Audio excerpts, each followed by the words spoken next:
Ambassador Chen Wei stood in the center of the council chamber, feeling the weight of 1,000 hostile eyes upon her. The chamber was massive, built to accommodate 12 different alien species, each more ancient than humanity could imagine. Above her, the crystalline form of High Counselor Vexthan pulsed with cold blue light. The being had lived for 3,000 years and looked at Chen the way a human might look at an insect. The human speaks. Vexthan's voice echoed through translation devices. We shall listen, though your words change nothing. Chen took a deep breath. She had been Earth's ambassador for 5 years now, fighting every day for humanity's right to exist as equals. It never got easier.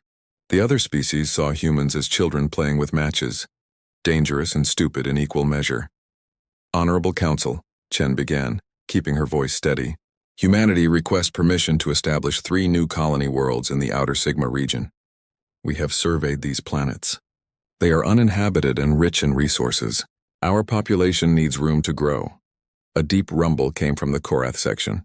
Supreme Marshal Thexvalon rose from his seat, his massive body covered in thick scales that had seen 1,000 battles. The Korath had ruled their empire for 10,000 years. They did not like newcomers. Denied, Thexvalon's voice boomed. Humans expand too quickly. You have been part of this council for only 50 years. 50. My species had not yet left our home system in such short time. You demand more and more, always pushing boundaries. This ends now. Chen felt her heart sink, but she kept her face calm. Marshal, we have followed every rule. We have paid every tax. We have contributed to Council defense forces. What more must we do to be treated fairly? The crystalline High Counselor pulsed brighter. Humanity must learn patience. You must learn your place. We have decided. The Council will vote on new restrictions for the human species. You will surrender half your military fleet. You will accept observers on all your worlds. You will stop expanding for the next century. The chamber fell silent. Chen felt ice in her veins. This was worse than she had feared. You cannot be serious. You are asking us to become prisoners in our own territory. We are telling you what will happen, Vexthan said. The vote will proceed. You may leave now, Ambassador. This does not concern you anymore. Chen wanted to scream. She wanted to rage at the injustice. But she was a diplomat. She bowed her head slightly and walked out of the chamber with as much dignity as she could manage. As the doors closed behind her, she heard the voting begin. She did not need to stay to know the result. In her private quarters, Chen activated the secure quantum link to Earth. The face of Admiral James Okonkwo appeared on the screen. The old military man looked tired. He always looked tired these days. They voted against us, didn't they? He asked. Worse. They are voting right now to strip us of our fleet and put observers on every human world. James, they are going to cage us. The Admiral was quiet for a long moment. Then he sighed. How long do we have? They gave us 1 Earth week to comply. 7 days to surrender everything we have built. And if we refuse? Chen looked directly at the camera. Then they will use force. Thexvalon made that very clear. They call it correction. I call it war. Okonkwo nodded slowly. I will inform the President. Chen, come home.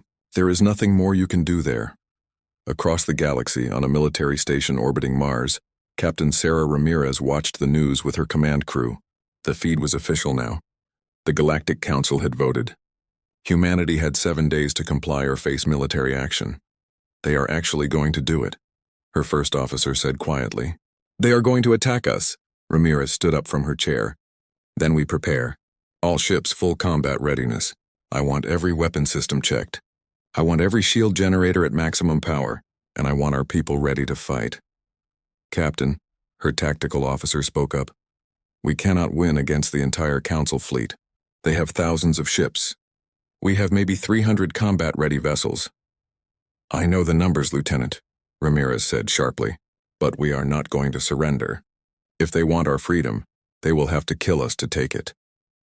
Deep in a secret research facility on Europa, Dr. Yuki Tanaka stared at rows of weapon systems that humanity had promised never to build. They were weapons banned by galactic law, weapons that the Council species found horrifying and barbaric. But humanity had built them anyway, hidden away just in case. Doctor, her assistant said nervously, we just received the activation codes.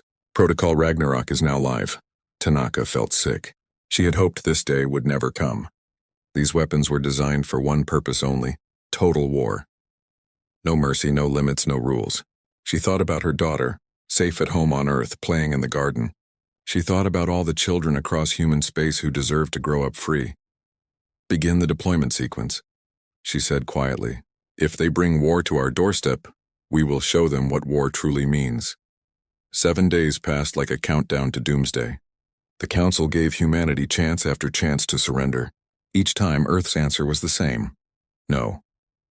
On the 7th day, Admiral Okonkwo stood on the bridge of the UNSC flagship Indomitable, Captain Ramirez at his side.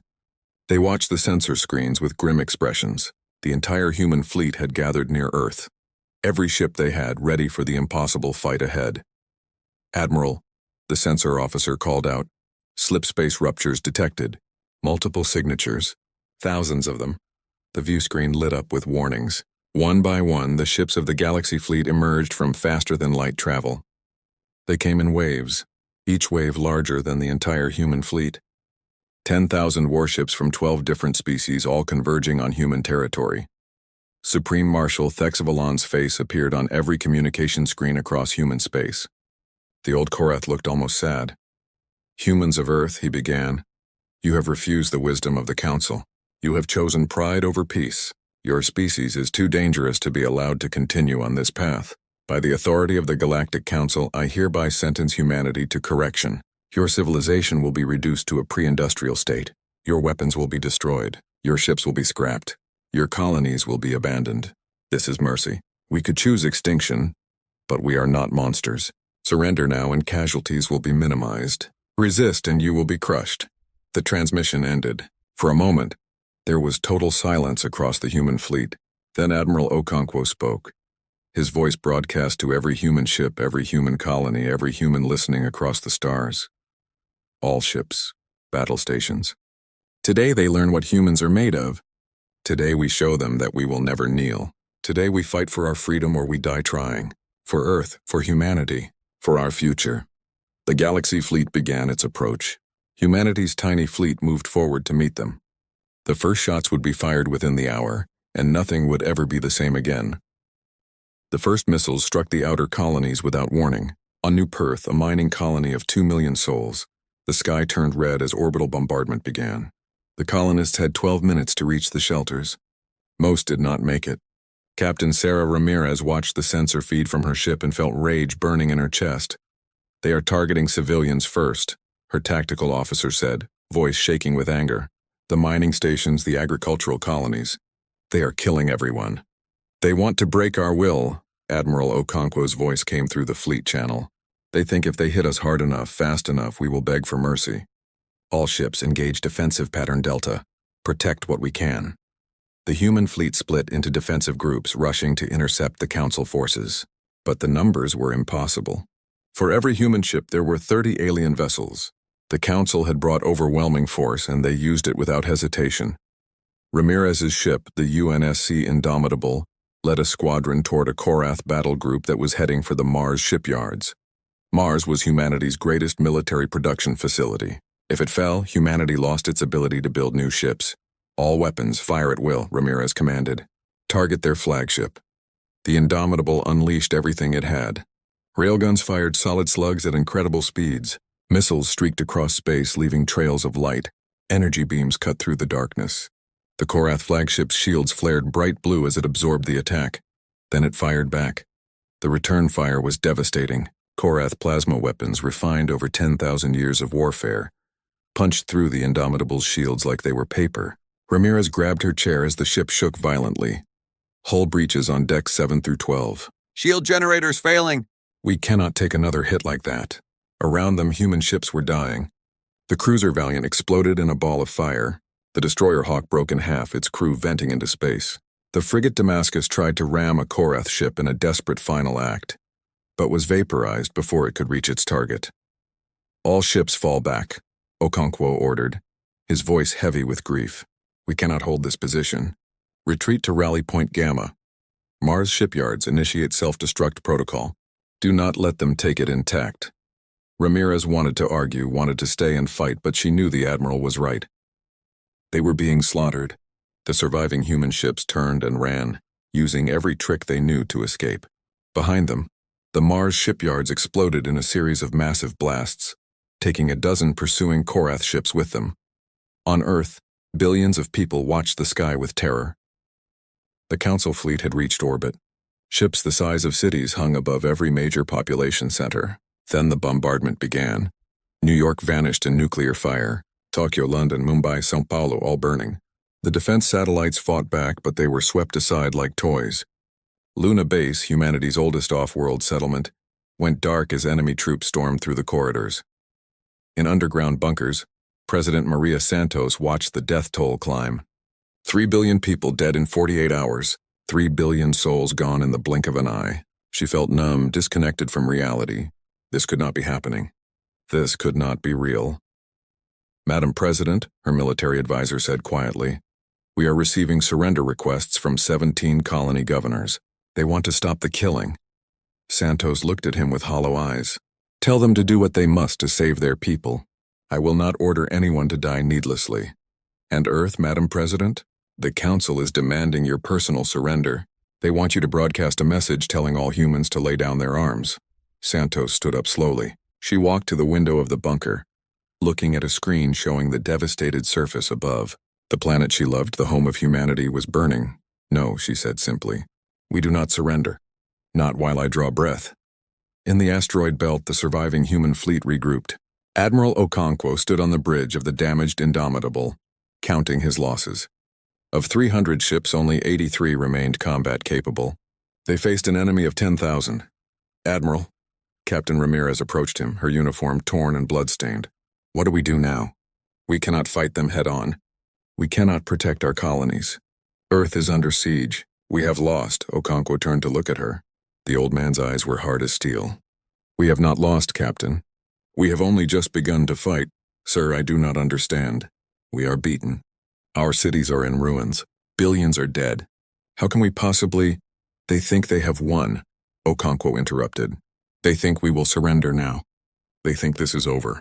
But they made a mistake, Captain. A fatal mistake, and what mistake? They left us alive. They should have killed every last human in the first strike. They should have destroyed us completely. Burned every world, killed every person. But they tried to be merciful. They tried to follow their rules of war. Now they will learn that humans do not play by rules. He activated his command console and entered a long sequence of codes. Across human space, hidden facilities came online. On Europa, Dr. Yuki Tanaka watched as weapon systems powered up. In deep space caches, automated systems began moving toward their targets. On occupied colony worlds, resistance cells received activation orders. Initiate Protocol Ragnarok, Okonkwo said clearly. Authorization Okonkwo, Alpha 77 Delta. All systems activate. God help us all. On the occupied colony of New Perth, a Korath patrol moved through the ruins of the city. The soldiers were bored.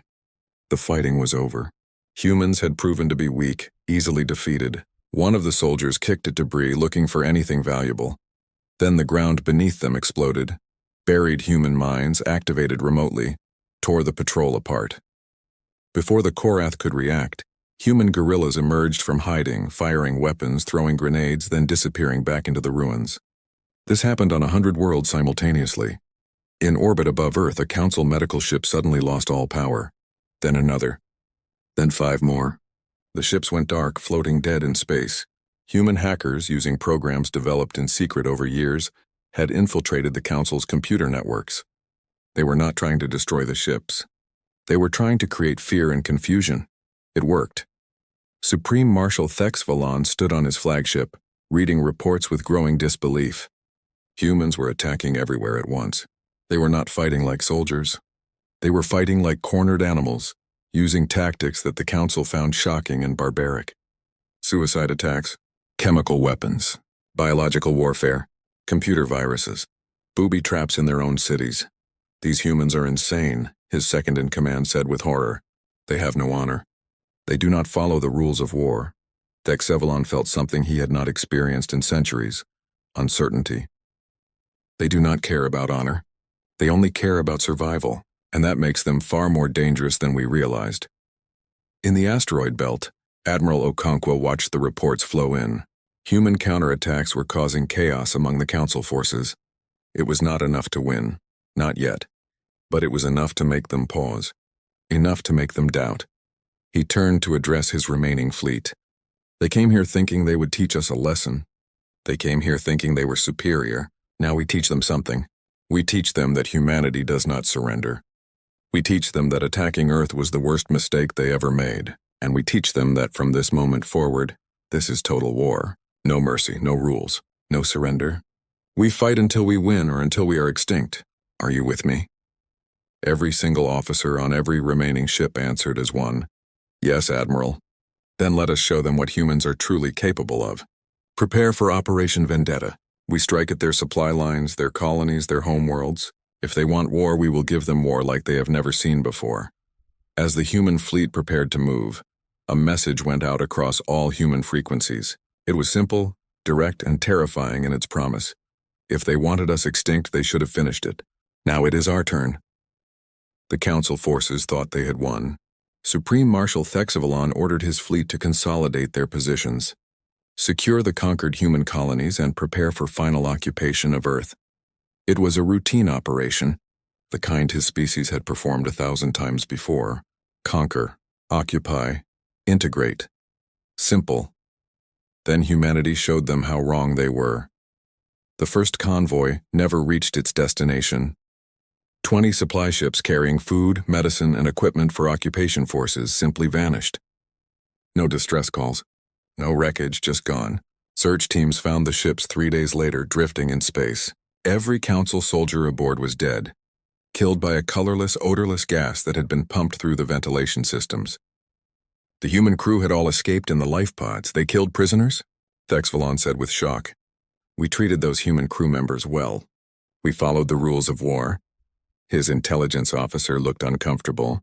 Marshal, the human crew were not prisoners. They volunteered. They knew the gas would kill everyone. They sacrificed themselves to destroy our supplies. Thexavalon stared at the report. What kind of species killed themselves just to hurt the enemy? What kind of madness was this? The attacks continued and escalated. On the occupied colony of Theta 5, Council forces settled into their garrison.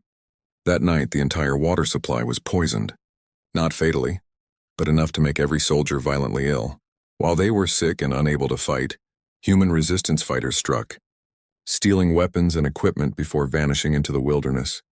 On Zeta Station, a seemingly friendly human janitor spent 3 months cleaning Council facilities. Then one day, he walked into the command center and detonated explosives hidden in his cleaning cart. He died, along with 30 Council officers. The station's command structure collapsed overnight.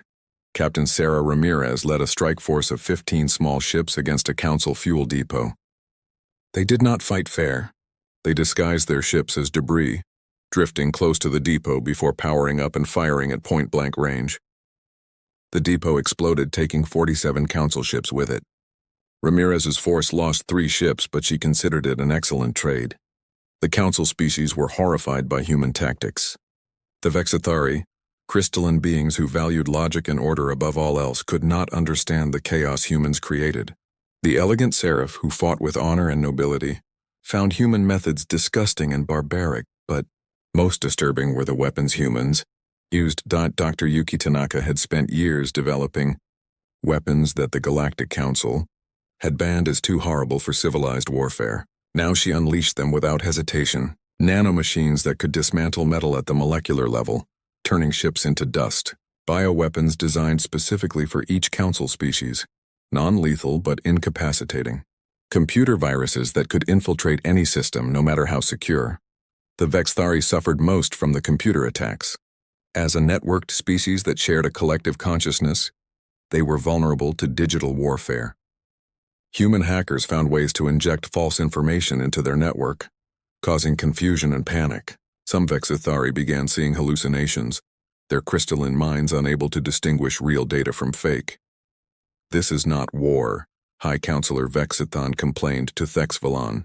This is terrorism. This is barbarism. Humans do not fight with honor.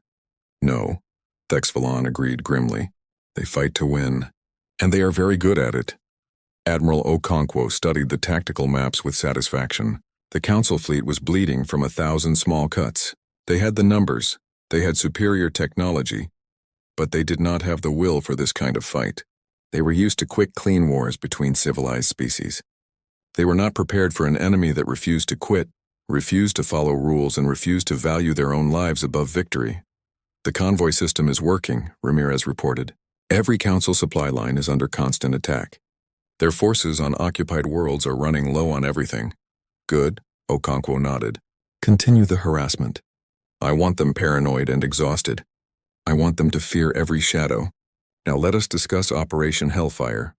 He pulled up a star chart showing the Korath supply nexus at Kragnar Station. It was the main hub for the entire invasion force, a massive station orbiting a gas giant, heavily defended by hundreds of ships and thousands of defense platforms.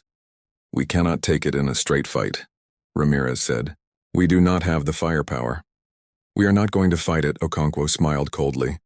We are going to destroy it, Dr. Tanaka, if you please. Tanaka stepped forward, displaying schematics for a weapon that made even the human officers uncomfortable. We call it a quantum compressed fusion device. Essentially, it is a hydrogen bomb compressed to the size of a baseball using quantum manipulation. The explosion is significant. How significant? Someone asked. It will destroy everything within 10,000 kilometers. The station, the defense platforms, every ship in the area. Nothing will survive. How do we deliver it? Ramirez asked. Their sensors will detect any ship carrying a weapon that powerful. We do not use a ship, Tanaka said. We use a person. The room fell silent. Everyone understood what she meant. A suicide mission. I will do it, a young lieutenant spoke up immediately. My family died on New York. I volunteer. So do I, another officer said. My children were on Luna base. Within minutes, 30 officers had volunteered. Okonkwo felt pride and sorrow in equal measure. This was what humanity had become, willing to sacrifice everything for survival. Lieutenant Chen, he chose a young woman with fierce eyes. You will have this honor. May your sacrifice save millions. 3 weeks later, Lieutenant Maria Chen piloted a small civilian shuttle toward Kragnar Station. She broadcast distress signals claiming engine failure. The Korath, following their protocols for handling civilians, allowed her to dock for repairs. They never detected the quantum device hidden in her body, surgically implanted and shielded. Chen walked through the station, marveling at its size. Thousands of council soldiers moved through the corridors, confident in their victory. She felt no hatred for them. They were just following orders like soldiers everywhere. But her family was dead, and humanity needed to survive. She reached the station's main reactor level and activated the device. She had 10 seconds. She used them to look at a photo of her parents killed in the bombardment of New York. For Earth, she whispered. The explosion tore reality apart. Kragnar Station, 2,000 council ships and 300 defense platforms ceased to exist. The shockwave could be detected 3 star systems away. It was the largest single loss the council forces had suffered in the entire war. Supreme Marshal Thex Valon watched the tactical display in his command center as Kragnar's signal simply vanished. Gone. 2,000 ships, tens of thousands of soldiers gone in an instant. And he knew how it had happened. A human suicide bomber. What kind of enemy does this? He said to no one in particular. What kind of species values death over surrender? His second-in-command had no answer. None of them did. They had fought hundreds of wars, conquered dozens of species, but they had never encountered anyone like humans. Most species, when faced with overwhelming force, surrendered. That was logical. That was rational. That was civilized. Humans were not civilized. Not by council standards. They were wild, unpredictable, and absolutely terrifying when cornered. Reports flooded in from across council space. Human raiders were striking deep into their territory now, hitting targets light years from Earth. A human strike force destroyed a Seraph colony ship carrying 1 million civilians. When the council complained about the attack on non-combatants, Admiral Okonkwo's response was broadcast across the galaxy. You bombed our cities. You killed our civilians. You started total war. Now you complain when we fight back using your own tactics?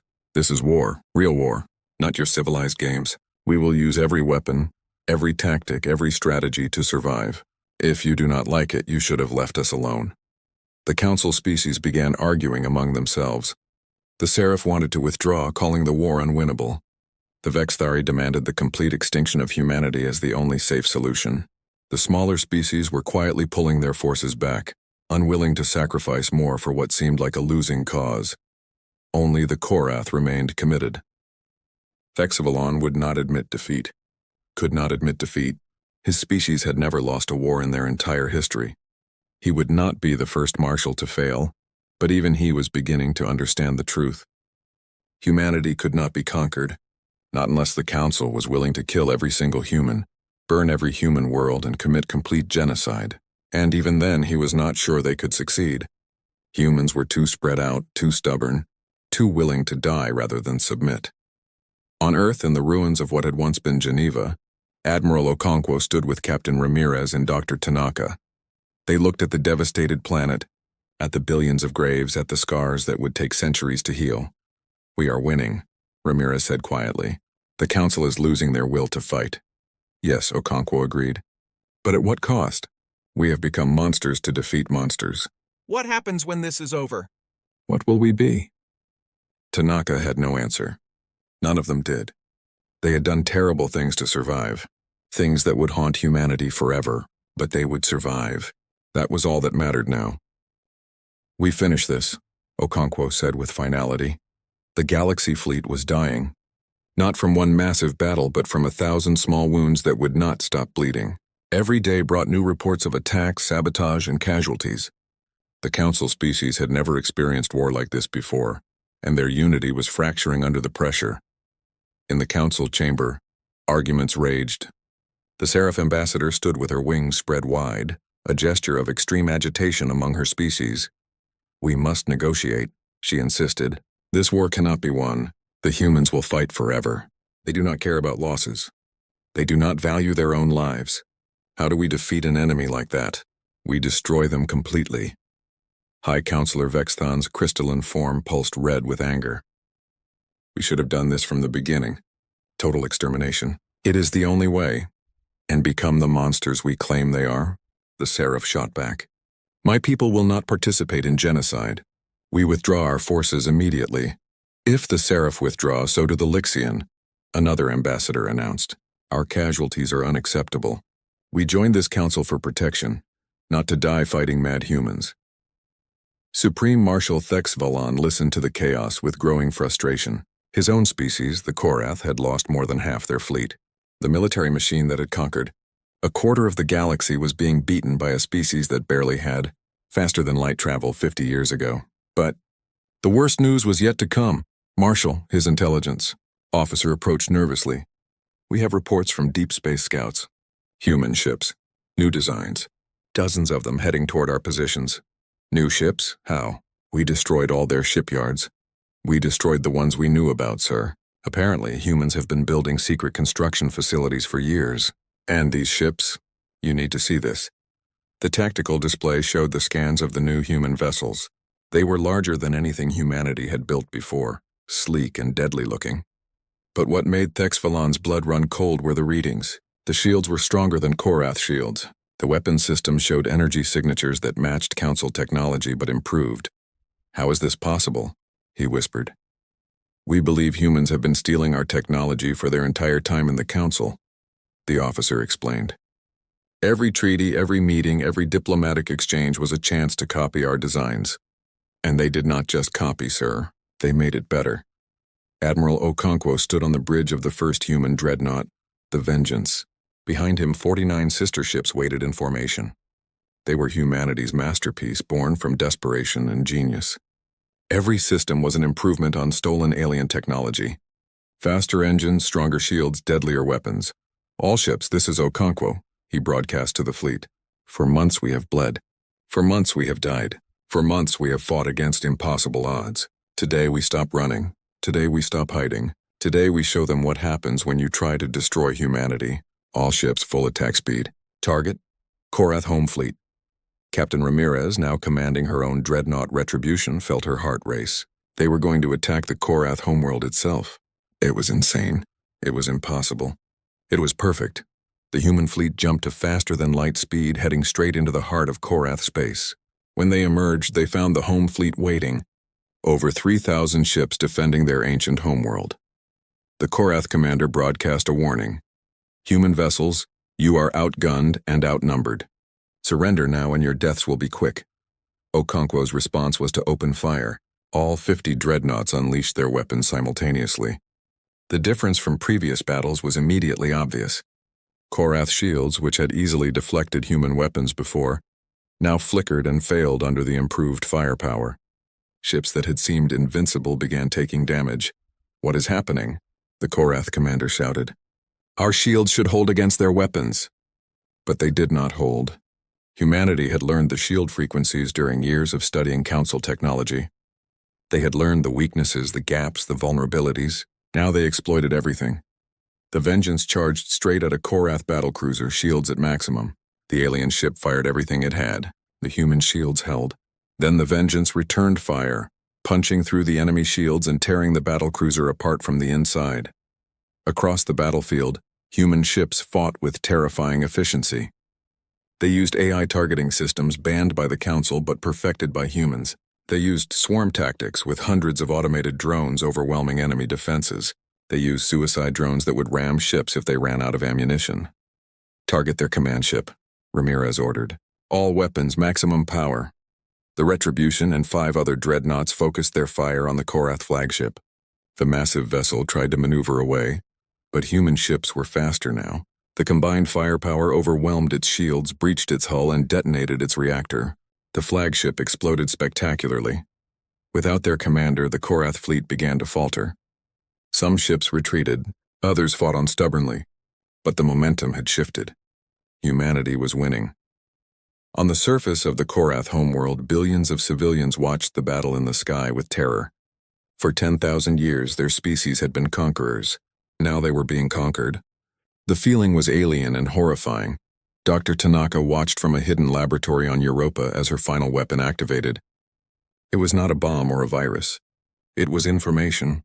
For months, human hackers had been infiltrating Council networks, not to destroy but to steal. Every communication, every military plan, every secret that the Council had. Now humanity released it all publicly. The Vexthari discovered that their High Counselor had been embezzling resources for personal use. The Seraph found out that their military had been conducting illegal experiments on other species. The Lixian learned that their allies had planned to betray them after the war. Every species discovered that the others had been lying, cheating and scheming. Trust, already damaged by the war, shattered completely. The Council was tearing itself apart from within, and humanity had barely needed to fire a shot to make it happen. "Sometimes the best weapon is the truth," Tanaka said to her assistant. "Let them destroy themselves with their own secrets." Back in the Korath system, Admiral Okonkwo gave the order to cease fire. The remaining Korath ships were fleeing. The battle was over. Humanity had won. "Sir?" Ramirez contacted him, her voice filled with disbelief. "We actually did it. We beat them. We beat one fleet," Okonkwo corrected. "But yes, we have proven the point. We can win. Now comes the hard part." He opened a communication channel directly to the Korath homeworld, broadcasting to their entire population. "People of Korath, your fleet has been defeated. Your homeworld is at our mercy. We could destroy it. We could kill billions as you killed billions of us. But we will not. We are not monsters, though you have tried to make us into them. Instead, we offer you a choice. Peace on our terms, or continued war until one of us is extinct. Choose wisely." Supreme Marshal Thexvalon sat in his command bunker on the homeworld staring at the screen. The human admiral's words echoed in his mind. 50 human ships had destroyed 3,000 Korath vessels. It should have been impossible. But humans had made it possible through sheer determination and innovation. For the first time in his long life, Thexvalon felt true fear. Not fear of death, but fear of what humanity represented. A species that could adapt, learn, and improve faster than anyone else. A species that refused to accept limits. A species that would rather burn the galaxy than surrender. "Contact the Council," he said quietly to his aide. "Tell them the Korath Empire is willing to negotiate terms with humanity." Word spread across the galaxy within hours. The mighty Korath, who had never lost a war, were suing for peace. Other Council species saw the writing on the wall. If the Korath could not defeat humanity, no one could. On Earth, President Santos received the news in her bunker. She had aged 20 years in the past few months. The planet above was in ruins, 6 billion people dead, but humanity had survived. Against all odds, against all logic, they had survived. Madam President, her advisor said with tears in his eyes. They are asking for peace talks. We won. Santos nodded slowly, but she did not smile. We survived. That is not the same as winning. But it is enough. It has to be enough. Admiral Okonkwo gathered his fleet for one final jump, not to attack but to travel to the Council's capital world. Ambassador Chen Wei, who had watched her diplomatic career destroyed at the start of this war, prepared to negotiate again. But this time she would not be begging for scraps. This time humanity would dictate terms. Captain Ramirez stood on the bridge of the Retribution, looking at Earth through the view screen. Her homeworld was scarred and broken, but it was still there. Still spinning, still alive. We did it, she whispered. We actually did it. Yes. Okonkwo's voice came through her communicator. But at what cost? Remember this, Captain. Remember what we had to become to survive, and pray we never have to become it again. The human fleet formed up and jumped toward the Council capital. They went not as supplicants, but as equals. They went not as the defeated, but as victors. The galaxy would never underestimate humanity again. The question was, would they ever trust humanity again? And did humanity? The council chamber looked different when viewed through the barrel of a gun. Ambassador Chen Wei stood in the center of the room once more, but this time she was not alone. Admiral Okonkwo stood beside her in full military uniform. Captain Ramirez and 50 armed human soldiers lined the walls. Outside, the human fleet surrounded the capital world, weapons ready. The council species watched with fear and resentment. The crystalline form of High Counselor Vexthon pulsed with dark colors. Supreme Marshal Thexvalon sat with his head bowed, the weight of defeat crushing his ancient pride. The other species simply looked tired. The council recognizes Ambassador Chen Wei of Earth, Vexthon said, his voice lacking its former arrogance. You may speak. Chen looked at each council member slowly. These beings had tried to cage humanity. They had killed billions. They had thought humans would break easily, like every other species they had conquered. They had been so very wrong. Honored Council, Chen began, her voice cold and formal. We are here to discuss terms, not surrender terms, peace terms. Let me be very clear about something. Humanity did not want this war. You forced it upon us. You killed our people. You destroyed our worlds. And you learned that we do not break. We do not surrender. We adapt, we fight, and we win. You call this winning? The Seraph ambassador spoke up, her voice bitter. Your homeworld is devastated. Your colonies are ruins. Billions of your people are dead. Yes, Chen agreed, and we would do it again. We would pay that price 1,000 times rather than live as your slaves.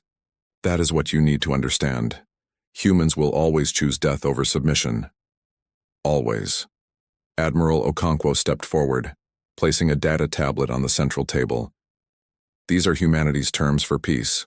They are not negotiable. You will accept them all, or we continue the war. And let me be clear. We know we can win now. We have proven it. The question is not whether we can defeat you. The question is whether you are willing to watch your homeworlds burn to avoid giving us what we demand. Thexvalon picked up the tablet with shaking hands. As he read, his expression grew darker. These terms are extreme. Are they? Okonkwo asked coldly. You tried to destroy our entire civilization. We could demand the same from you. Instead, we ask only for what should have been ours from the beginning. Justice. The terms were indeed harsh. Complete autonomy for all human space. No council observers, no restrictions, no interference. War reparations totaling 5 trillion credits to rebuild Earth and the destroyed colonies.